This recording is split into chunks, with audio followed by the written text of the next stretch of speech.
समाज से किसी भी अच्छे व्यक्ति का जाना समाज के लिए बड़ा ही नुकसानदायक होता है। जैसे आज कन्नड़ फिल्म इंडस्ट्री ने तो सिर्फ एक कलाकार खोया है, लेकिन समाज ने एक बड़े ही उच्च व्यक्ति को खो दिया।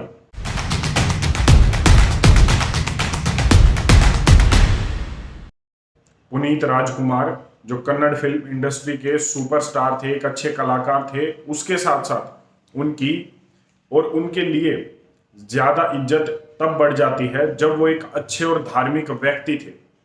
वो खुद अपने खर्चे से और दान देकर भी अनेकों संस्थाओं को चला रहे थे, जैसे 40 से ज्यादा अनाथ आश्रम, 15 से ज्यादा वृद्धाश्रम और 20 से ज्यादा गौशालाओं को वो खुद अपनी कमाई के पैसे से चलाते थे। इसके साथ साथ 1800 से ज्यादा अनाथ बच्चों को उन्होंने गोद लिया हुआ था, जिनका पढ़ाई का, रहने का, खाने पीने का सभी खर्चा वो खुद करते थे।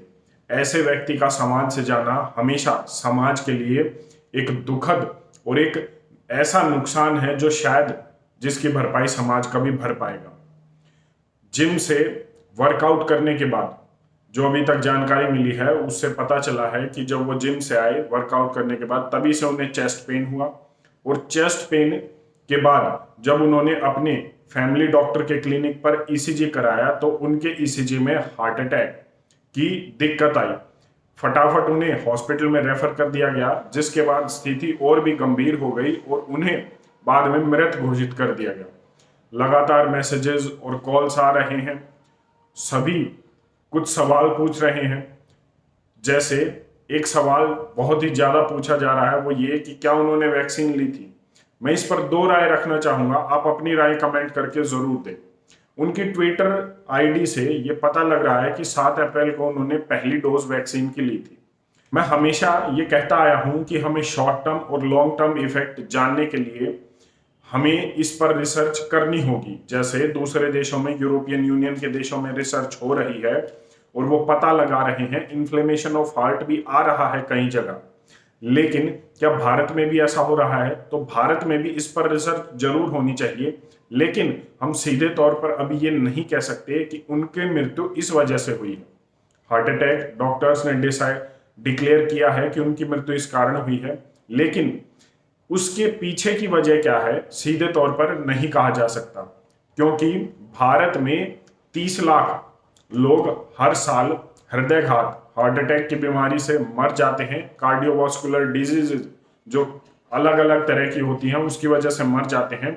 और 2020 में यह आंकड़ा प्रोजेक्टेड था कि 2020 में लगभग 40 लाख लोग इसी बीमारी से मरे थे। लेकिन हमें इन चीजों पर भी ध्यान देना होगा। एक तरफ जहां रिसर्च की कमी है, दूसरी तरफ हमें यह भी देखना है कि पहले भी हृदय की बीमारियां होती आई हैं जिससे लोगों की मृत्यु होती रही है। और जैसा हमें सभी को पता है, और अगर आपकी जानकारी में न हो तो बता दूं कि जब सर्दियों का मौसम आता है तो हृदयघात के केसेस और भी बढ़ जाते हैं, इससे होने वाली मृत्यु और बढ़ जाती है। तो इसके पीछे का कारण अगर हम स्पष्ट तौर पर देखें तो वो शायद अभी तक हमारे सामने नहीं है। हाँ, हमें किसी भी कॉन्स्पिरेसी थ्योरी का हिस्सा नहीं बनना है, लेकिन फिर भी मैं इतना जरूर कहूंगा कि रिसर्च जरूर होनी चाहिए। पुनीत राजकुमार जैसी पुण्य आत्मा के लिए हम प्रार्थना जरूर करते हैं। धन्यवाद। जय हिंद।